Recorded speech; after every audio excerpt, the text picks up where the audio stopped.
Bonjour, alors vous êtes nombreux à m'avoir demandé une petite explication sur la matière qui concerne les échelles. Alors c'est le cas de Chloé, Maëlys, Anas, Coralie, Zacharia et beaucoup d'autres, donc c'est à vous que je m'adresse. Alors une échelle, qu'est-ce que c'est? Une échelle, c'est un rapport entre une distance sur le plan et une distance réelle. Alors on trouve ça où une échelle? On trouve ça sur un plan, on trouve ça sur une carte du monde, on trouve ça sur un schéma d'appartement, sur, bref, quelque chose de grand qui est dessiné en petit. Alors, à quoi est-ce que ça ressemble une échelle? Une échelle, c'est souvent représenté par une petite fraction. Par exemple, un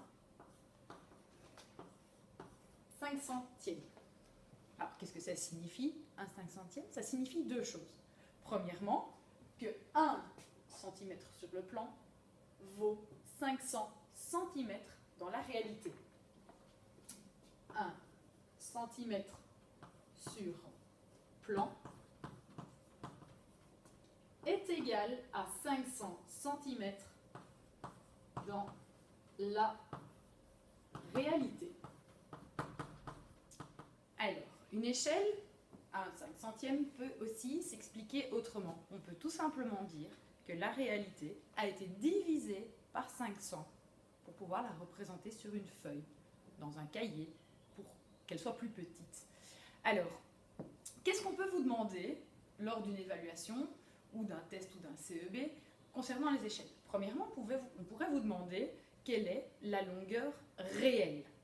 Si on vous dit que la distance entre deux villes sur une échelle, sur une carte vaut 3 cm, eh bien il va falloir multiplier ces 3 cm par 500. 3 cm fois 500, 1500 cm.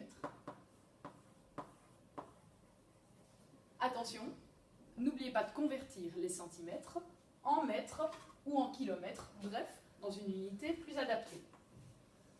1500 cm correspondent à 15 mètres. Ça, c'est quand on vous demande de trouver une longueur réelle. Pour trouver la longueur sur le plan, on n'a qu'à faire l'inverse. On divisera la réalité par 500. Dernière chose, troisième et dernière chose que l'on pourrait vous demander, c'est tout simplement de trouver une échelle.